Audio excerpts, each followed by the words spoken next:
Backlog problem नाहीये काय? IIT आणि एम्सला जे विद्यार्थी जातात त्यांचा बॅकलॉग तयार होत नाही का? त्यांचा सुद्धा बॅकलॉग क्रिएट होतो. मग सर ऍव्हरेज विद्यार्थी आणि टॉपर विद्यार्थ्यांमध्ये काय फरक आहे? एकच फरक आहे, टॉपर रडत नाही, टॉपर लढत असतो. तो आपल्या बॅकलॉगची जबाबदारी स्वतः घेतो, दिवस रात्र कष्ट करतो आणि शेवटी बॅकलॉग क्लिअर करून एक्झाम मध्ये टॉप करतो. आज आपण अत्यंत गंभीर विषयावर चर्चा करणार आहे की सर बॅकलॉग कसा क्लिअर करायचा. आता जे चालू आहे तेच आमच्याकडनं नीट होईना आणि मग बॅकलॉग साठी कुठून वेळ काढू? सर मला प्रचंड टेन्शन आलंय, सर मी डॉक्टर होईल का, सर मी इंजिनियर होईल का? काही काळजी करू नको, आपण इन डिटेल्ड अनालिसिस केलाय, मायक्रो प्लॅनिंग केलाय. शेवटपर्यंत माझ्याबरोबर जोडलेला राहा. आपण बघू बॅकलॉगचा कसं खेळ खतम करायचा ते. सगळ्यात पहिली गोष्ट, सगळ्यात पहिली काय की नवीन बॅकलॉग तयार झाला नाही पाहिजे. जर तुला आयुष्यात पुढे जायचं असेल तर ज्या सवयी तुला मागे खेचता आहेत त्या सवयींना आधी तुला नष्ट करावं लागेल. मागचा कचरा तेव्हा साफ करू शकतो जेव्हा आज तू आयुष्यात क्लिअर असशील. मला काय म्हणायचंय, बॅकलॉग म्हणजे काय ना, बॅकलॉग म्हणजे हे भांड आहे, या भांड्यात तुला पाणी भरायचंय, तो सिलेबस कव्हर करायचा आहे आणि तू हे नळातून पाणी देतोय म्हणजे तू अभ्यास करतोय. प्रचंड अभ्यास केला, बॅकलॉग साठी वेळ पण काढला, तू इमानदार आहे, पण इथे जर छिद्र असले तर काय? तर हे छिद्र म्हणजे तू आताचे क्लासेस जर रेग्युलर केले नाही तर 12वीचे टॉपिक्स, जेव्हा की 12वीला 55% वेटेज आहे आणि 11वीला 45% वेटेज आहे, जवळजवळ 12वीला थोडंसं जास्त वेटेज आहे. तू जर 12वी नीट केली नाही तर ना तुझं 12वी होईल ना तुझं 11वी होईल आणि हे कधीच भरणार नाही. तर नंबर 1, काही झालं तरी नवीन बॅकलॉग तयार झाला नाही पाहिजे. ठीक आहे, त्यासाठी तुला रेग्युलर क्लास करावा लागेल. एकही दिवस क्लासला बुडवता येणार नाही. तुला क्लासमध्ये समजो न समजो, लक्ष लागो न लागो, तो मला काही घेणं देणं नाही. तुला क्लास रेग्युलर करावंच लागेल, नोट्स काढावे लागतील, होमवर्क करावं लागेल, टेस्ट पेपर द्यावा लागेल, अनालिसिस करावं लागेल. रडायचं नाही, बिलकुल एकदम लढण्याचा ॲटिट्यूड ठेवायचा. आलं लक्षात? त्याच्यानंतर मित्र मैत्रीण एकदम स्टुडियस पाहिजे, अभ्यास करणारे पाहिजे. कुणालाही छपरी घेतला आणि त्याला मित्र बनवलं, मैत्रीण बनवलं, सर मला हा आवडतो, सर मला ती आवडते.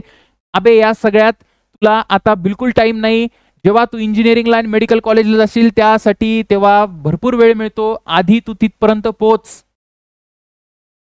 असे विद्यार्थी आजूबाजूला ठेवू नका की हा तुझे 4 चॅप्टर राहिले का, माझे 5 राहिले, माझे 6 राहिले. मग आपली मेंटॅलिटी अशी होते की चला त्यांचे बाजूचे 5 राहिले, माझे तर 4च राहिले. हा कुठला भिकारचोट माइंडसेट घेऊन बसलाय तू? जर कुणाशी मैत्री करायची असेल तर टॉपरशी मैत्री करा. टॉपर तुम्हाला प्रेम देईल की नाही मला माहिती नाही, पण टॉपर एक गोष्ट नक्की देतो, ती म्हणजे कॉम्पिटिटिव्ह स्पिरिट. त्याला नेहमी त्याच्या डोक्यात चालू असतं की या व्यक्तीच्या पुढे कसं गेलं पाहिजे. त्या अशा विद्यार्थ्यांबरोबर तुम्ही राहा आणि पुढे जा. मित्रमैत्रिणी या स्टेजला सगळे भंगार असतात, सगळ्यांना फेकून द्या आजूबाजूला. मी खरंच सांगतोय, करिअर शिवाय काहीच महत्वाचं नाही. चांगल्या कॉलेजला गेला, जे आधी 4-5 मित्रमैत्रिणी होतील त्याचे 50 होतील. कॉलेजच्या नावावर लोक येतात. आलं का लक्षात? हो सर. मग सगळ्यात पहिला पॉइंट क्लिअर आहे, नवीन बॅकलॉग तयार नाही करायचा. पहिली प्रायोरिटी आपल्याला द्यायची कशाला? जे आत्ता चालू आहे त्याला. त्याच्यानंतर सर आम्ही किती टाइम दिला पाहिजे बॅकलॉग साठी? किती टाइम दिला पाहिजे? 7-8 तास वेळ आमचा क्लासमध्ये जातो. क्लास करतच असाल ठीक आहे, किंवा कोणी ऑनलाईन अभ्यास करत असेल, पर्सनल करत असेल, जे काही करत असेल, मेजर वेळ क्लासमध्ये जातो, येण्या जाण्यात वेळ जातो, एकदम थकून जातो. कसं बस उद्याचा अभ्यास करायला जातो जे आज क्लासमध्ये शिकवलं, वेळच उरत नाही. आणि सर वेळ दिला तर 1-2 दिवस काढू शकतो, पण त्याच्या पुढे बॅकलॉग आणि माझा काही संबंध नसतो, कारण मला माहितीच नाही मी कधी बॅकलॉगला अभ्यास चालू केलाय. तर बघा मी एकदम व्यवस्थित तुम्हाला प्लॅनिंग करून दिलंय. काय? सोमवार, मंगळवार, बुधवार, थेंबे थेंबे तळे साचे. वेळ थोडा आहे आपल्याकडे, थोडा थोडा वेळ देणार, पण या थोड्या वेळाचा खूप परिणाम होणार, मी तुम्हाला सांगेल.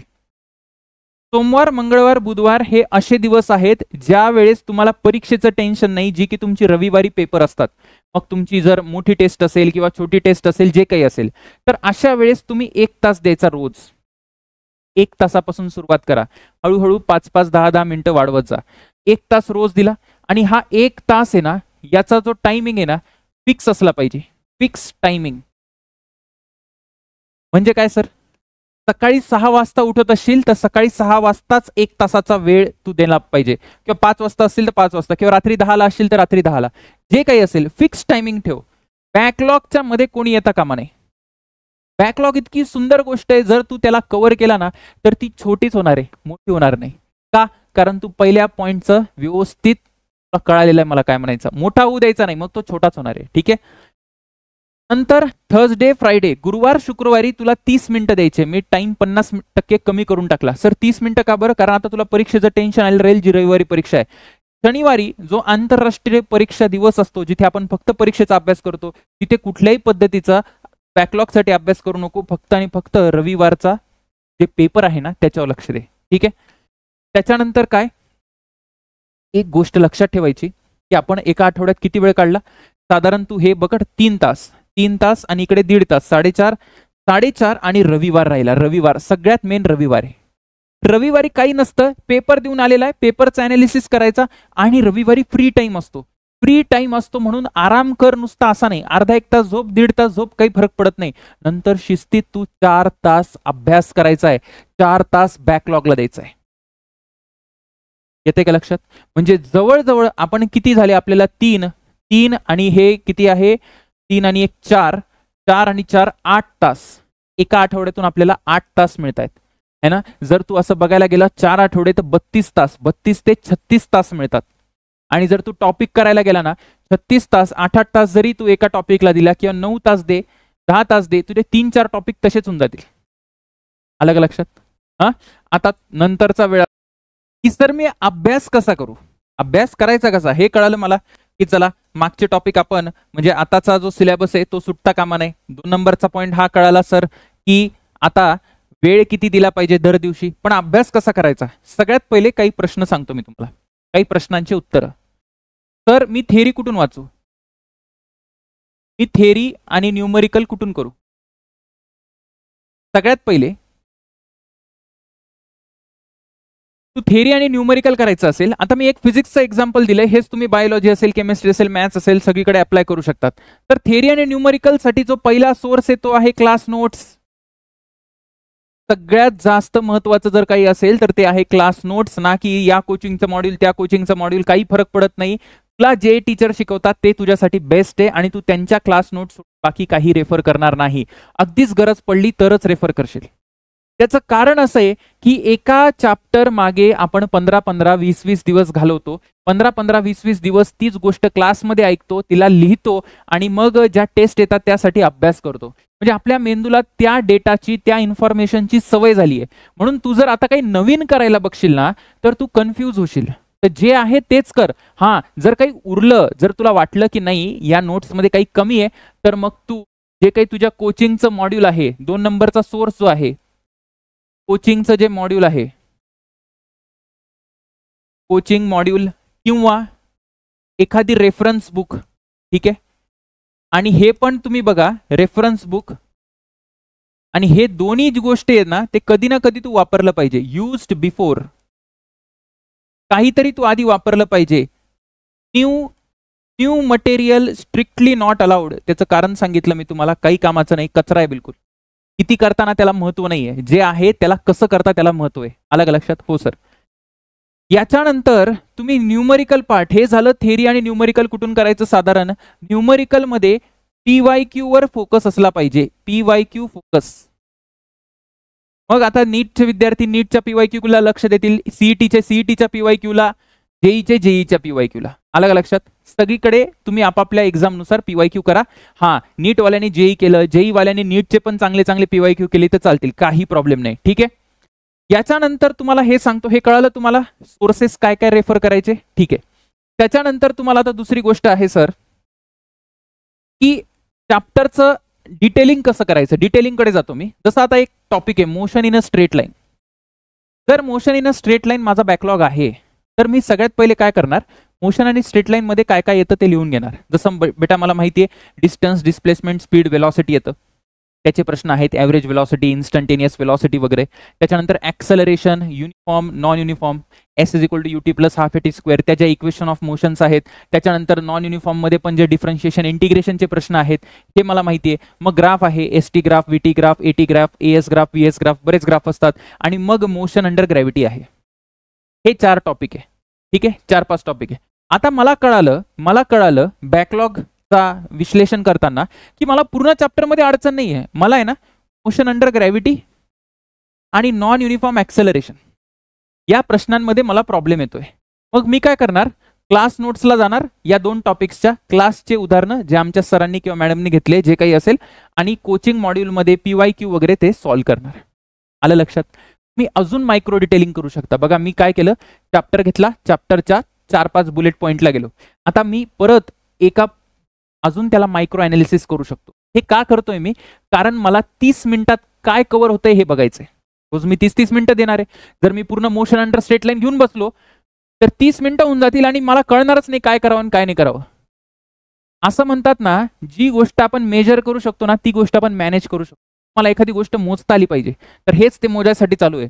तर जसं आता मोशन अंडर ग्रॅव्हिटीमध्ये गेलो मी, त्याचं मायक्रो प्लॅनिंग मी कसं करणार आहे, तर मला त्याच्या खाली पण माहिती आहे की काय काय टाईपचे प्रश्न विचारले गेलेत. आधीच्या PYQ अनालिसिसमध्ये नोट्समध्ये सरांनी काय काय घेतले, तर काय काय बॉडी प्रोजेक्टेड फ्रॉम टॉवर आहे, एलिव्हेटर कॉइन प्रॉब्लेम आहे, जगलर बॉल प्रॉब्लेम आहे, बलून स्टोन प्रॉब्लेम आहे, वॉटर ड्रॉप प्रॉब्लेम आहे.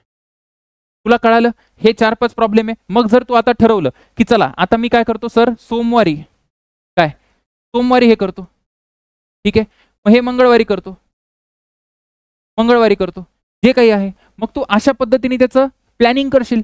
आणि जसं तुला सोमवारी झालं तू इथे टिक मारशील, मंगळवारी झालं टिक मारशील. याचा अर्थ तुला कळेल की अरे छोट्या छोट्या गोष्टी कव्हर होत आहेत. मेंटल सॅटिस्फॅक्शन पण असतं जेव्हा आपल्याला माहिती असतं ना, चला मी हे ठरवलं आणि मी हे करतो ना, एक वेगळा कॉन्फिडन्स वाढतो. आलं का लक्षात? एका दिवसात बघा म्हटलं ना मी तुम्हाला, थेंबे थेंबे तळे साचे, एका दिवसात ते तळ साचणार नाहीये, कारण तळ बनायलाच भरपूर, जे खड्डा पडलाय ना तो त्याला जवळजवळ 1 वर्ष लागलाय. आलं का लक्षात? हो सर. मग हे मायक्रो अनालिसिस केल्यावर स्वतःच्या परफॉर्मन्सला ट्रॅक करावं लागेल की नाही, अरे जे मी करतोय ते खरंच करतोय का फक्त झालं विसरली मी, असं करायचंय का बेटा? नाही ना, असं करायचं नाही. मग सोमवारी, जसं मी सोमवारी म्हटलं ग्राफ आहे, काही पण टॉपिक असू शकतं, सोमवारी ग्राफ करतोय फिजिक्सचे, मंगळवारी रेनमॅन प्रॉब्लेम करतोय, रिव्हर बोट करतोय, बुधवारी असं तसं झालं. आता एक गोष्ट होऊ शकते, जसं मी हे प्लॅन केलं इथे, ठीक आहे, पण मला असं झालं ना की मी हे 2 टॉपिक आहे ना, टाइम पुरला नाही, टाइम कमी झाला. म्हणजे मला असा प्रॉब्लेम झाला की हे 2 टॉपिक करायला आहे ना, गुरुवार आणि शुक्रवार पडलेच नाही. मग काय करणार मी? लोड घ्यायचा नाही, बिलकुल लोड घ्यायचा नाही. मी रविवारी ठरवलेलं मोशन अंडर ग्रॅव्हिटी, ठरवलं होतं मी रविवारी मोशन अंडर ग्रॅव्हिटी. मी काय करणार, प्लस हा जो उरलेला टॉपिक आहे ना तो इथे आणणार. ही काही ऍडजस्टमेंट असेल तुमच्या आयुष्यात, जी बॅकलॉग मध्ये ऍडजस्टमेंट असेल ना, ती करायची संडेला. कळालं का? कधी करशील ती? संडेला. बॅकलॉगचा अभ्यास करताना एकदम सावधानी ठेवायची. तुला लगेच रिझल्ट्स मिळणार नाही बॅकलॉगचे, कारण त्याला वेळ लागलाय बेटा तो बॅकलॉग तयार व्हायला, तर हळूहळू त्याच्यात इम्प्रूव्हमेंट होते. तू म्हणशील की नाही मी आज अभ्यास केला आणि उद्या मार्क्स आले, असं करू नको. न रडता प्रामाणिकपणे तू हे सगळे टॉपिक्स जसं मी सांगितलं ना त्या पद्धतीने तू काम कर. आपण काय काय डिस्कस केलं सर, पटकन एकदा बघू म्हणजे तू परत विसरायला नको. सगळ्यात पहिले जे चालू आहे ते करायचं. त्यासाठी काय काय करायचं मी तुम्हाला सांगितलं. बिलकुल खड्डा नाही पडू द्यायचा आता. त्याच्यानंतर थेंबे थेंबे तळे साचे, एक दिवस थोडा थोडा टाइम काढायचा आपल्याला. त्याच्यानंतर मायक्रो प्लॅनिंग कशी करायची, सोर्सेस कसे वापरायचे, तुम्ही काय करायला पाहिजे, क्वेश्चन्स कुठले सोडवायला पाहिजे, कुठल्या बुक मधून वगैरे जे काही असेल ते पण सांगितलं. आणि त्याच्यानंतर स्वतःच्या परफॉर्मन्सला ट्रॅक करायचं. आलं लक्षात? याच्यानंतर मी एक ही नीट साठी दिलंय. हे नीट साठी अनालिसिस केले आपण की मागच्या 10 वर्षामध्ये साधारणतः 11वी मधून कुठल्या कुठल्या टॉपिक मधून किती प्रश्न आले. हा त्या प्रश्नांचा ऍव्हरेज आहे. 1.9 असेल, 2.9, 1.5 ऍव्हरेज आहे. ठीक आहे ना. तर तुम्ही बघा की ज्या चॅप्टरला जास्त प्रश्न आले ना तिथे प्रायोरिटी द्यायची. जसं आता जर तुम्हाला म्हटलं जेई वाल्यांनी, तसं तुम्ही जेई साठी करू शकतात, सीईटी वाले सीईटी साठी करू शकतात. ठीक आहे ना. आणि नाहीतर कुठल्याही PYQच्या बुकमध्ये हे दिलेलं असतं. ठीक आहे. जसं मला कळतंय की कायनेमॅटिक्स मधून 3 प्रश्न येतात, 3 प्रश्न येतात. मग मी कायनेमॅटिक्स रिवाइज करायला जास्त वेळ देईल. युनिट डायमेन्शन मधून 2 येतात. ठीक आहे. मग त्याच्यानंतर हे आहे. मग असे तुम्ही चॅप्टर ही लिस्ट सोबत राहू द्या, म्हणजे तुम्हाला असं नाही होणार की एखाद्या टॉपिकला खूप जास्त वेळ देतोय मी, एवढी त्याची आवश्यकता नाही. आलं का लक्षात? तर अगदी व्यवस्थितपणे तुला काय करायचंय, एकदम व्यवस्थितपणे जसं मी सांगितलं तसं फॉलो करायचंय. प्रचंड इच्छाशक्ती तुझ्या आतमध्ये आहे. तुला खरंच एम्सला आणि IIT ला जायचंय, आपल्या घरच्यांचं नाव उंच करायचंय, काहीतरी आयुष्यात करून दाखवायचंय. हा जो वेळ आहे ना हा परत कधी येणार नाही. मी अत्यंत जबाबदारीने बोलतो की माझ्या आयुष्यातला सगळ्यात महत्वाचा जो वेळ होता ना, तो होता 11वी आणि 12वी. जे विद्यार्थ्यांनी यावेळेस परीक्षा दिलीत नीट आणि जेईची, आणि काही मार्कांनी ज्यांचं उरलं ना बेटा, ज्यांना चांगलं कॉलेज नाही मिळालं किंवा चांगलं ब्रांच नाही मिळाली, त्यांना दुःख विचार काय असतं. ते दुःख तुझ्या नशिबी येता कामा नये, आणि हाच राईट टाइम आहे, हाच राईट टाइम आहे. जर तुझ्या आयुष्याला फास्ट फॉरवर्ड केलं आणि जेव्हा तू रिवाइंड करून बघशील ना, की अरे सप्टेंबर ऑक्टोबरमध्ये मी बॅकलॉगसाठी काम करायला चालू केलं होतं आणि त्यामुळे असं झालं, तुला खूप चांगली फिलिंग येईल. मागे काही झालंय ना, आतमधली जी गिल्ट असते ना, आपल्या आतमध्ये गिल्ट असते, अरे यार मी केलं नाही, मी हुशारच नाही, मला कमी मार्क्स येतात, ती सारखी आपल्याला ओढत असते. आजूबाजूचे लोक असतात, सारखी ओढत असते, अरे माझे मार्क्सच वाढत नाही. काही न करता आपण एकदम इमानदारीने त्या रस्त्यावर चालत राहा, की नाही मी थोडं थोडं करेल, थोडं थोडं करेल, रोज करेल, रोज करेल. बघ 2 महिने 3 महिने होऊ दे, निश्चितपणे तुला याचा फरक जाणवेल आणि आयुष्यात तू पुढे जाशील. ठीक आहे. आता तुमच्याकडनं मला काय पाहिजे, तर या आठवड्यात तुम्ही कुठला चॅप्टर कंप्लीट करणार, तो काही बॅकलॉग असेल ना त्या चॅप्टरचं नाव लिहा. मग बायोलॉजी असेल, केमिस्ट्री असेल, मॅथ्स असेल, जे काही असेल तुमचं ते सगळं ते कमेंटमध्ये लिहा.